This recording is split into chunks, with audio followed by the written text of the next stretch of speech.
بل تپوس دا کړی دی چې تا مخکې یو حدیث بیان کړی د ام هانی، هغې کې الله اکبر مخکې و الحمدلله بیا و سلزله سبحان الله بیا دریم نمبر کې لا اله الا الله په آخر کې کچره دا کلمات د درېمې کلمې په شکل کې وویلی شي، یعنی سبحان الله الحمدلله لا اله الا الله اکبر، نو اجر هماغه دی او که نه.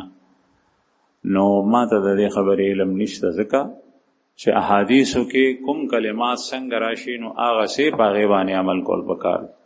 په دې کې هیڅ شک نشته چې سبحان الله الحمدلله ولا اله الا الله والله اکبر د دې ځان ته اجر راغلی دی په احادیثو کې مستقل، لیکن چې کوم اجر د ام هانی په حدیث کې دی نو هغه په هماغه ترتیب دی چې کوم ترتیب سره بیان شوي، او دا پته چې په هماغه ترتیب سره به وي دا هم د حدیث نه لګي. بخاری شریف کې حدیث چې کتاب الوضو په هغې باندې ختمیږي، آخري حدیث دی کتاب الوضو، په هغې کې دی یو صحابي ته رسول الله صلی الله علیه وسلم فرمایل چې کله تا اودس وکړو، بعضې کې د مونځ تذکره راځي 2 رکعاته مونځ دې وکړو، بعضې کې د مونځ ذکر نه راځي، بیا ته سملاستې او د ښي رخ باندې سملاستې او د ښی لاس دې د مخ د لاندې کېښو او دا دعا دې ووې اللهم اسلمت وجهي إليك وفوضت أمري إليك وألجأت ظهري إليك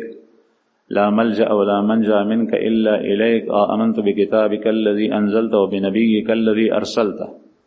چې دا دعا دې ووې نو پیغمبر علیه السلام صحابي ته فرمایي که ته شپه کې مړ شوې په خوب کې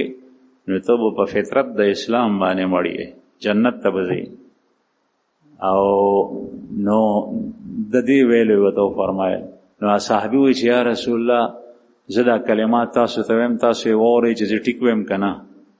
نو هغه صحابي چې وی نو دغه کلمات یې ووی، لیکن